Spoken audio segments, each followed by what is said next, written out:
Okay, this video is going to show you how to change the back sprocket of a Ninja 250 from a 45 tooth to a 38 tooth. But before I show you the video, and before you start, know that you will need to get a new chain because it's maxed out. I put the new sprocket, 38 tooth sprocket, on here, and there's just too much slop in the original chain, and you can't take the original chain off without being able to put it back on because it doesn't have a master link. So just know that before you go in. So here's the video of me changing the sprocket. I've already replaced the front sprocket, so I'm going to replace the back sprocket. It's I believe it's a 45 tooth one, and I'm changing it to a 38 tooth one to get a little bit better gas mileage. So here's a chart of what the 14 front, 45 back RPMs versus mileage looks like.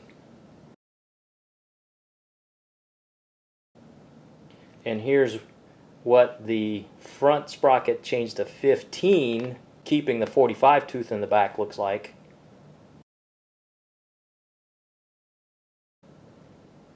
So now I'm going to change the back sprocket to 38. I don't know if there's a chart for that, but we'll see what the miles per RPM per gear looks like after I put this on.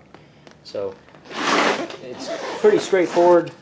You take the cotter pin out of the castle nut here.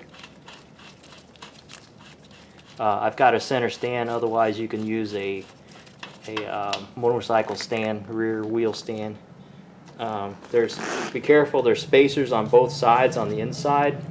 So I'm going to get a screwdriver or maybe a socket extension and a hammer, and just tap the axle bolt out. Doesn't have to be a big hammer. Yeah. I don't lose those. There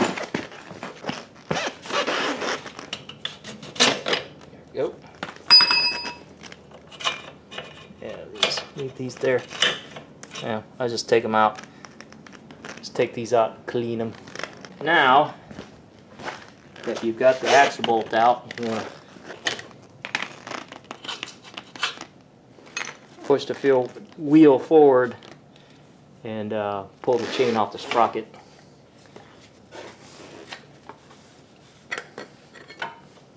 So, and then roll the wheel back.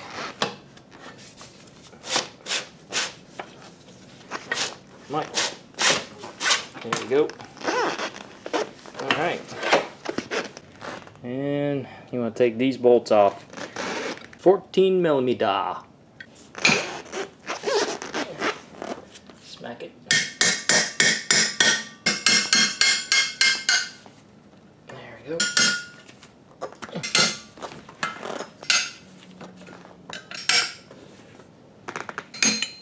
Oops. Yeah, here's your spacer. So definitely don't lose that. And this whole thing lifts up, by the way, so you don't want to mess with that. Don't try to lift it off.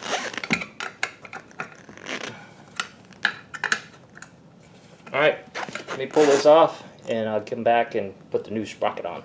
I just did a cursory wipe with a little bit of carb cleaner to get some of the grime off of there.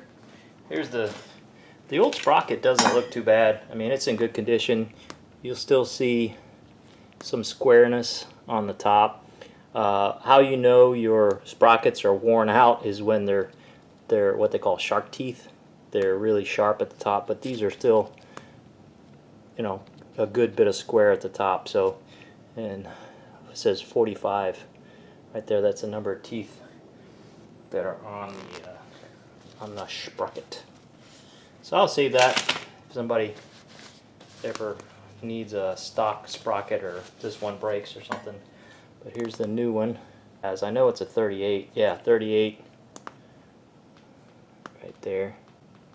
So, and if you overlay them, the new one is definitely noticeably smaller. So it takes fewer revolutions of the front sprocket to turn the rear sprocket one time around. So the engine RPMs will be lower and the wheels will spin more times per engine RPM. That's how it works. Chain. So here's the way you want to do it. You want to go across, right? Across, across. So you want to snug one down, snug the next one down, move over, snug, go across, move over. This is just the way I like to do it, just so it sets evenly, and when you torque it, it torques evenly. Snug. And snug. And again, I'm going to use my own German torque, which I won't show you. But you should, I recommend you getting your owner's manual or service manual and doing whatever you want to do. This is the way I'm going to do it. So I'll get it tightened up, I'll get it back in and slap it back together. Okay, remember what I said about spacers on both sides? Here's the one on the right side of the tire. Just going to wipe it a little bit. Back in there like that. And do want to grease my axle when I put it back in.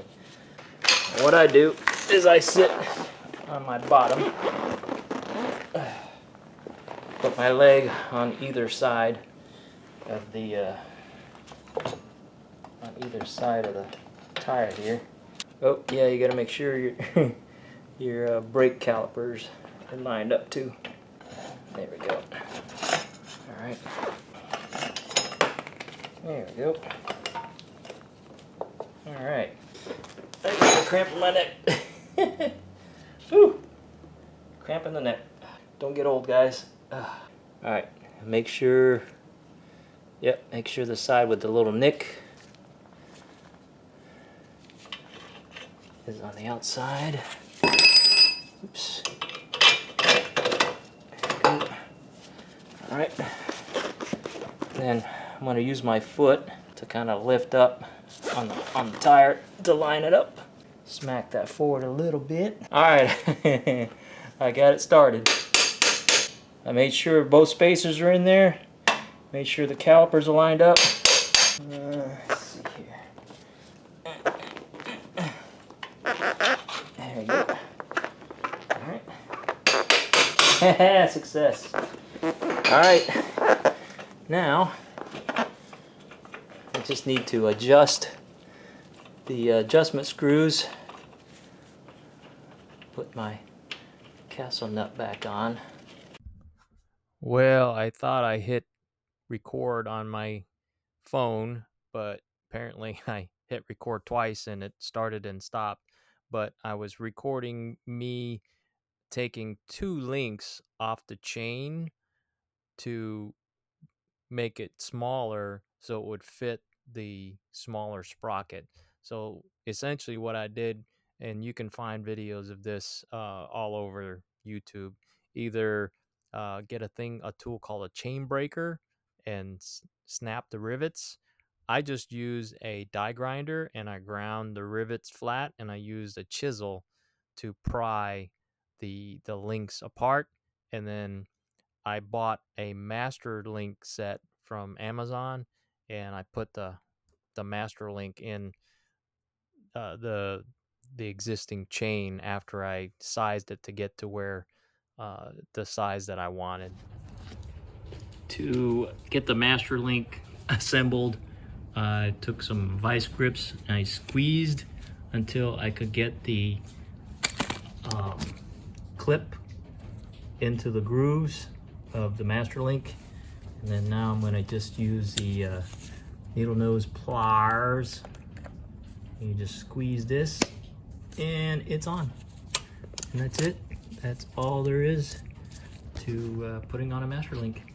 And the reason why I had to buy Master Links because Kawasaki Ninja 250s, at least this one, 2001, don't have a Master Link on the chain. And I bought a new chain, but you know, I didn't want to. There's still life left in this chain, so I wanted to keep using it. So, all right, hope that helps someone later.